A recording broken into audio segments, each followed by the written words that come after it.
s'agit pas simplement de décélérer, il y a quand même des choses où on a besoin d'aller plus vite. Si on est malade et si on fait un AVC, on est content que les pompiers ne mettent pas 2 heures pour arriver, mais simplement 10 minutes. Il y a même des choses où on a besoin.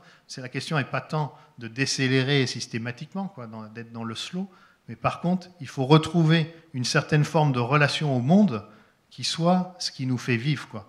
Et le type de relation au monde, alors Rosa utilise le terme de résonance, quoi, c'est de se dire, oui, il y a des moments où dans les relations avec les autres, dans les relations avec l'univers matériel, les relations aussi avec quelque chose de plus transcendant, il y a quelque chose qui entre en résonance dans le sens qu'il y a il y a des réponses, quoi. Il y a du dialogue, il y a du dire et du répondre. Il y a de l'interaction, quoi. Puis si on veut être capable d'entendre un petit peu quelque chose, si on croit que, voilà, que Dieu peut nous parler, il y a quelque chose à nous dire, quoi, faut laisser un petit peu d'espace. Et c'est vrai que le fait d'avoir une journée où on s'ennuie un peu et voilà, on va se balader, il y a peut-être des choses, quoi, qui vont venir, quoi, voilà. Et de même que, je dis souvent, voilà, quelqu'un qui va aller prier pendant 1 heure, pendant une retraite, oui, il y a des moments où il y a quelque chose de l'ennui, quoi, de la disponibilité, puis hop, il y a quelque chose qui apparaît. Enfin, je veux dire, voilà. On est dans une société c'est vrai, qui a cette phobie de l'ennui qui est peut-être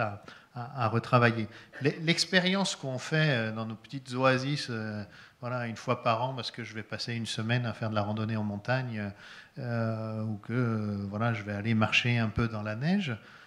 Hop, on prend une grande respiration, puis après on revient dans le rythme de la ville, et en même temps on sent, oui, non, en fait, il y a quelque chose qui se passe là qui devrait être aussi vrai dans le reste de la vie. Et on voit bien que ça, c'est quand même retrouver ce sens-là. Alors, si on le parle de manière plus spirituelle, c'est être capable de revenir à une dimension plus contemplative, quoi, de la vie, qui nie pas l'action, hein, mais on peut être contemplatif, hein, dans l'action. Enfin, voilà. On peut être, pardon, là, c'est important. Là. On peut être contemplatif dans l'action. On peut être contemplatif dans l'action. Alors, allez-y, parce que là. Oui, voilà. Et la tradition spirituelle, hein, de laquelle je viens, des jésuites, voilà, on dit beaucoup ça, mais simplement que la contemplation, c'est pas la passivité, mais c'est aussi un rapport, quoi, au monde, une capacité de rencontrer dans le monde, pour nous les croyants, de dire Dieu s'y dit, quoi, dans ce monde-là, mais c'est finalement voilà, d'entendre qu'il se dit quelque chose, quoi.